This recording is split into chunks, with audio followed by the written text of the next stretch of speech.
My sister stole my fiancé, slept in my bed and asked to use my $40,000 wedding for their big day. Now she's alone and wants back in. My name is Luna and I am the younger of two sisters in what you could call a blended household. But blended suggests some type of harmony which there wasn't much of growing up. My mother had been married before to a man who died when my half-sister was 5. She then met my father, they married, and I arrived a year later. Sounds like a lovely little package, right? Wrong. See, my mother had inherited this house from her first husband. Nice place, not too fancy. She also had a sewing factory. After she and my father married, she urged him to assist run the firm. They formed a good squad, I'll give them that. Dad handled the money while Mom was in charge of manufacturing things and dealing with people. They quickly doubled the company's profitability. When I was tiny, I overheard them discussing the future. They were in the kitchen supposing I was sleeping. I hope the girls will take over someday, she remarked. Keep it in the family, you know. Dad concurred. That'd be great. Luna's got a good eye for design already and Sophia's sharp with numbers. Sophia had other plans unbeknownst to them. My dear half-sister never let me forget that she and Mom owned everything, including the house, the business, and the terrible spoons we ate with. This is my house, she'd protest, barring the entrance to her room. You're just living in it 'cause your dad mooches off Mom. I was too young to realize why she was so cruel. I merely wanted to play with her wonderful toys and borrow a pencil for drawing. But if I touched something, she would take it away. That's mine, she screamed. My real dad bought it before he died, you can't have it. Mom attempted to stop her. Sophia, honey, that's not nice, Luna's your sister. Sophia would spit back, half-sister. And she gets everything. It's not fair. Dad didn't say anything throughout these fights. He would simply touch my head and urge me to ignore her. But how could I? She made my life hellish. One day I discovered some colored pencils in the living room. I was overjoyed because I could finally draw the lovely gowns that I had imagined. I began sketching, engrossed in my own little universe. Then Sophia stormed in. Those are mine, she said, grasping the pencils. Before I could stop her, she ripped up my sketches. I hurried to Mom and sobbed. She hugged me tightly before marching over to Sophia's room. That's enough, I heard her exclaim. You will not treat your sister this way. However, nothing changed. Sophia continued finding ways to tell me that I didn't belong. And as we grew older, things just got worse. My parents made every effort to maintain peace as we grew older. They would buy us the same clothes and offer us equal gifts for holidays. But that wasn't enough for Sophia. Luna's sweater is softer, she said. Or her necklace has more jewels. You always give her the best stuff. It didn't matter that it was untrue. Sophia saw me as the favorite, the outsider who had taken her rightful place. When I was approximately 10, my parents decided to sell the old house and purchase a larger one. I recall how thrilled I was to have my own room when we moved in. This is amazing, I exclaimed, spinning around the empty space.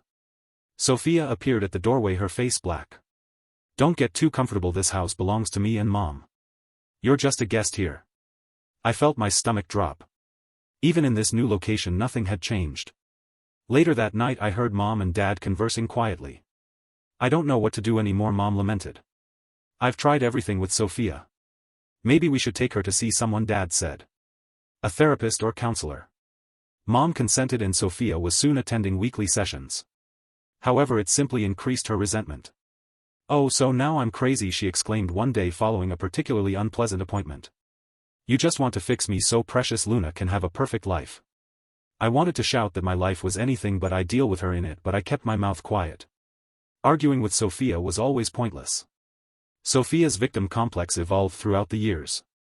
Everything was someone else's fault, usually mine.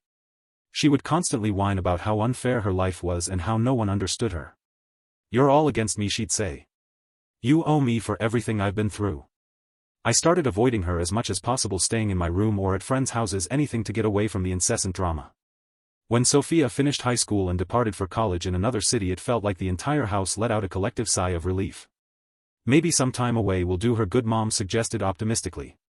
For the first time in years, I felt comfortable relaxing in my own home.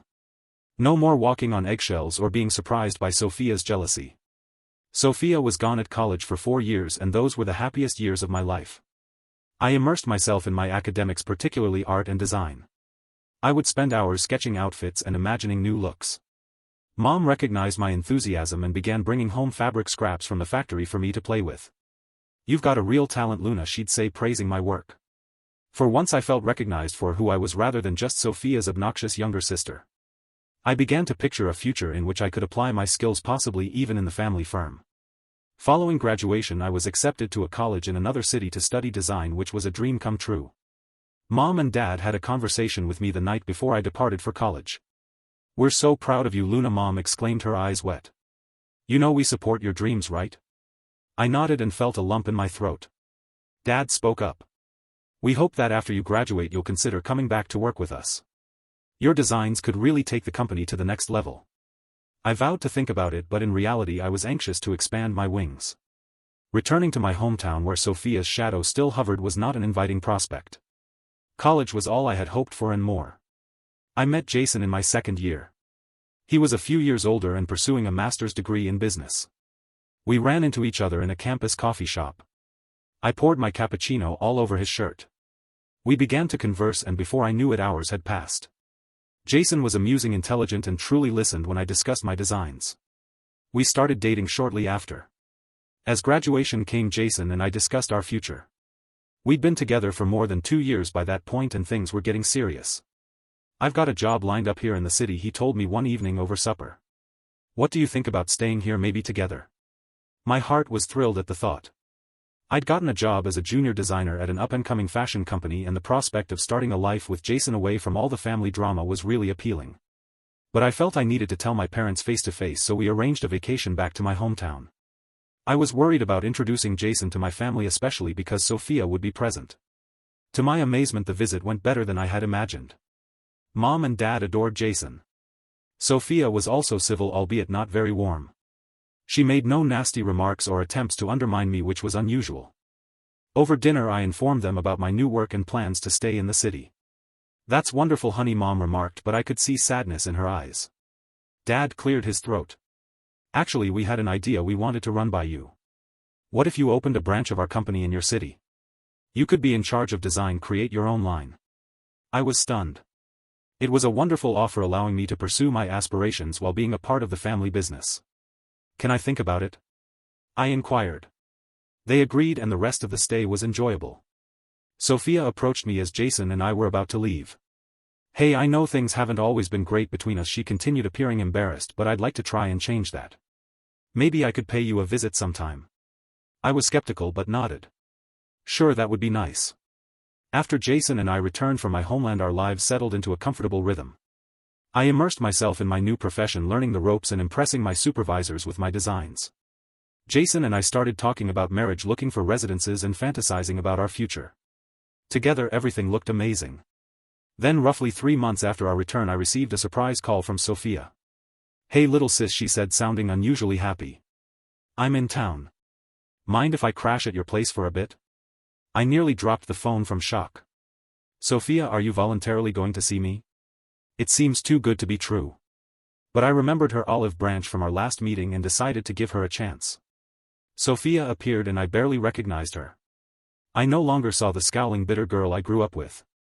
Sophia was all smiles and embraces. She threw a bombshell on me during dinner that first night.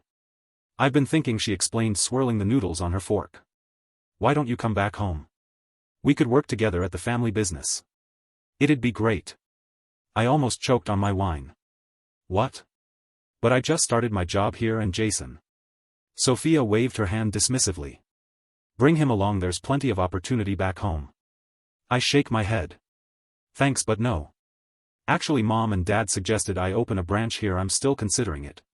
For a brief time I caught a glimpse of the old Sophia, a tightening around her eyes, a little droop of her mouth, but it vanished so fast that I assumed I had imagined it. "Well, if you won't come home, maybe I could stay here a while longer," she demanded. "We've got so much catching up to do." Despite my better judgment, I agreed, and to my amazement, living with Sophia was not the disaster I had anticipated. She was extremely helpful, taking on the majority of the domestic responsibilities. We'd stay up late talking about our childhood and laughing at shared recollections. It felt as if I was finally receiving the sister I had always wanted. Sophia mentioned the possibility of us working together again over a bottle of wine one evening. "What if we open that branch together?" she proposed. "You handle the design, I'll do the business side. We'd make a great team." The idea was appealing. Despite our rough history, Sophia and I had been getting along great, and her financial expertise could really help get the new branch off the ground. Let me think about it, I answered, not wanting to commit right away. Jason began to visit more frequently over the course of many weeks. Given our background, I was concerned about how he and Sophia would get along. But they appeared to get along well. When I got home from work, they'd be laughing at inside jokes or discussing some business plan. It made me happy to see two crucial individuals in my life getting along so well. Jason and I have picked a date for our wedding, which is only 6 months away. I created the invites, meticulously picked the guest list, and fussed over every detail of the cuisine and decorations. Sophia was there every step of the way, offering advice and assistance. Meanwhile, Jason and I agreed to open a branch of my family's company following the wedding. Sophia and I spent several evenings talking about our plans, becoming more thrilled with each session. "We're going to make an amazing team," Sophia said one night, clinking her wine glass against mine. 2 months before the big day, I was juggling work, wedding planning, and prospective business ventures. Life was chaotic yet beautiful. Then came the call which altered everything. "Luna, it's Dad." His voice was strained on the phone. "Your mother. She's not well. She's been feeling poorly for a while, but you know your mother, always putting on a brave face." He paused, and I could hear his anxiety and his stillness. "I'm struggling to keep up with everything. The business, the house." I did not hesitate. "I'm coming home right now." When I informed Sophia, she sighed. "I wish I could come with you, but I've got some important meetings I can't reschedule." I was shocked by her hesitancy, but I did not press it. "It's okay. I'll keep you updated." The situation at home was worse than I had expected. Mom looked pale and weak, unlike the bright lady I recalled. The doctor's diagnosis was devastating. A tumor requiring emergency surgery. I pushed myself into action, taking up domestic responsibilities, assisting Dad with the business where possible, and most importantly being there for Mom. I decided to work remotely, fitting my design work between hospital visits and home care. The days passed in a flurry of dread and tiredness, but there was eventually good news. Mom's operation had been successful and she was recovering well. Throughout it all, I tried to maintain contact with Jason.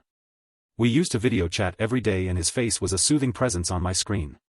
"How's your mom doing?" he'd ask, his brow pinched with concern.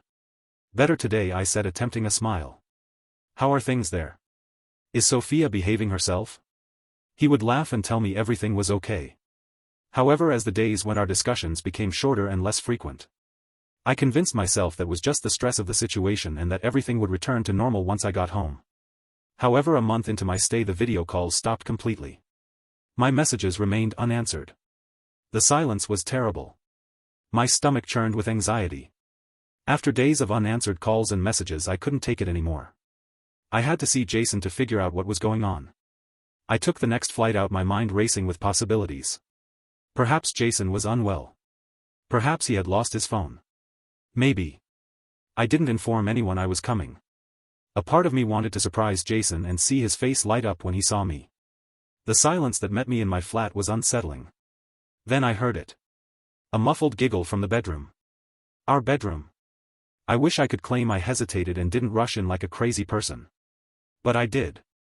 And what I saw, God, I will never forget. Jason and Sophia. In our beds. Naked and intertwined. For a little moment the world came to a halt. I could not breathe. Could not think. Then reality crashed down. "What the hell?" I exclaimed. My voice breaking. They jumped apart. Yet neither appeared humiliated. If anything, they seemed relieved. "Luna," Sophia said, tucking the sheet about herself. "We didn't expect you back so soon." I couldn't believe what I heard. "You didn't expect? Are you kidding me? That's all you have to say?" Jason at least had the decency to appear uncomfortable. Sophia rose up, still holding the sheet. "Look, sis. These things happen. Jason and I. We're in love." I felt like I'd been hit in the stomach. "In love? You've known each other for what? A few months? Sometimes you just know." Jason explained, grasping for Sophia's hand. "We didn't mean for this to happen, but..." "But what?" I interrupted. "You just accidentally fell into bed together." Sophia smiled softly. "Luna, you should be happy for us. In fact, we were hoping you'd understand. Maybe even let us use your wedding plans." I stared at her, unable to grasp. "What?" "Well, everything's already paid for," she said, as if speaking to a kid. It seems a shame to waste it. We could celebrate our engagement instead. I can't recall leaving the apartment. I don't recall the ride back to my parents' place. I recall dropping into my childhood bed and sobbing till I had no more tears. Mom and Dad found me that way. They didn't press, they simply sat with me until I was ready to speak. When I eventually told them everything, Dad's face became red with rage. Mom simply looked sad. "I'll call her," Dad replied, grabbing his phone. "This ends now." The conversation was brief and nasty. I could hear Sophia's harsh and defensive voice via the speaker. "Of course you are on her side," she shouted. "You always have. Well, guess what? For once I'm the one who got chosen. How does it feel, Luna?" Dad's voice was cold. "Sophia, if you go through with this, you're no longer part of this family. Do you understand?" There was a gap followed by Sophia's venomous voice. "Fine. I don't need you anyway. I've got Jason now." The call went dead. Mom drew me into a hug, her frail body quivering with sob. "I'm so sorry, sweetheart," she said. "I'm so sorry." I clutched to her and felt like a small girl again, but I was no longer a small girl. I was a woman who had recently had her heart ripped out by the two people she should have been able to trust the most in the world. The days following the revelation of Sophia and Jason's betrayal were a fog. One moment I'd be curled up in bed unable to face the world. Next I'd be looking into lawyers ready to sue them for every penny I'd spent on the wedding. During one of these agitated research sessions my phone rang an unknown number. "Hello," I replied tiredly. "Luna, it's Margaret, Jason's mother." I was about to hang up, but something in her voice made me stop. She sounded distraught. "I don't know what to say," Margaret added. "We're so sorry, dear, so very sorry." I listened in stunned silence as she spilled her heart. How horrified and disgusted they were in Jason, how they'd always considered me a daughter, and how they couldn't believe Sophia could do this to her own sister. "We want to make this right," Margaret stated finally. "We know it won't fix everything, but we'd like to reimburse you for all the wedding expenses." True to their word, a check arrived a few days later covering all remaining expenses. It was a weight off my shoulders that I hadn't realized I was carrying. As the date for my wedding approached, I made a decision. I couldn't go back to the city quite yet. There were too many memories and too much sadness. Would it be okay if I stayed here for a while? I asked Mom and Dad after supper one night. Maybe work for the company? They exchanged looks and Dad smiled. "We were hoping you'd say that. We could use your talents, especially in design." And with that I had a new direction. I poured myself into work with a zeal that startled even me. Every sketch and design was a middle finger to Sophia and Jason. "Look what you gave up," I reflected cruelly. "Look what you lost." Sophia and Jason's wedding day has passed. We didn't go, of course. I spent the day in my office working on a new line of adolescent apparel that I had been fantasizing about. Months have passed. My concept started to acquire traction. The youth line was a hit, attracting a completely new audience of buyers. Within a year I had helped to boost the company's revenue by $1 million. Sophia and Jason? They were dead to me. I didn't think of them. I didn't wonder what they were doing or how pleased they were. They made their decision and I made mine. 3 years passed in a flurry of fabric samples, design meetings, and increasing success. I'd pushed myself into work, using my anguish as motivation to propel our family firm to new heights. Our company had grown into a big player in the fashion sector, and I had established a reputation as an innovative designer. One lovely summer evening I was having supper with Mom and Dad at their house. We were giggling at a stupid recollection when the doorbell rang. Dad frowned. "Are we expecting anyone?" I shook my head, a peculiar sense of gloom sinking into my gut. Mom went to answer the door and the air was instantly filled with a voice I hadn't heard in ages. Well. Look at this cozy family." "Dinner?" Sophia scoffed, moving past Mom into the dining room. "Glad to see you're all doing so well without me." I stood up, scraping my chair against the floor. "Sophia? What are you doing here?"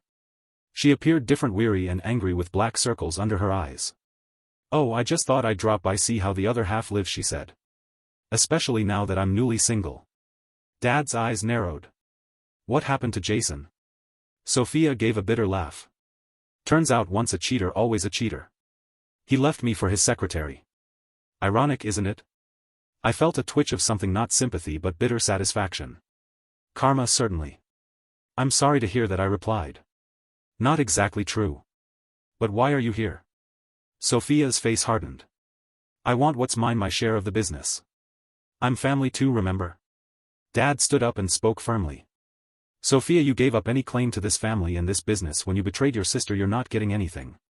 You can't do this, Sophia exclaimed, her control slipping. You can't just cut me out. Mom walked forward, her voice quiet yet determined. We already have Sophia, you're disinherited. Please leave. For a brief time I believed Sophia would lash out physically. Instead she just stared at us, all her eyes filled with venom. This isn't over, she snarled, storming away. A few days later, while in my office, I noticed a disturbance in the foyer. I dashed down to find Sophia in the midst of our office, screaming at the top of her lungs. You're all being duped, she exclaimed at our perplexed employees. My parents are unscrupulous liars, they've stolen what's rightfully mine. I did not hesitate. Despite the turmoil around me, I dialed 911 and spoke calmly. We need officers at Fashion Forward Designs immediately. We have an unstable individual causing a disturbance. Sophia continued to fight even as security attempted to remove her. Over the next several days she intensified her attacks, attempting to break into our parents' home, destroying windows, and in a final horrific act attempting to set fire to the front door. It was evident that this could not continue. With broken hearts we pursued legal action, getting a restraining order prohibiting Sophia from approaching me, our parents, or any of our properties. As I sat in my office after the court hearing, looking out at the city I'd grown to love, I felt a complex combination of emotions: sadness for the sister I'd lost, anger at her acts, and pride in how far I'd come. I was now a well-known entrepreneur and fashion designer. Love can wait. The wounds from Jason's treachery had healed, but I wasn't ready to risk my heart again. Not just yet. For the time being I was pleased to pour my heart and soul into my works, creating something long-lasting and beautiful. Thank you for watching. For more videos like this, remember to like and subscribe. Also remember to let us know your thoughts below in the comments.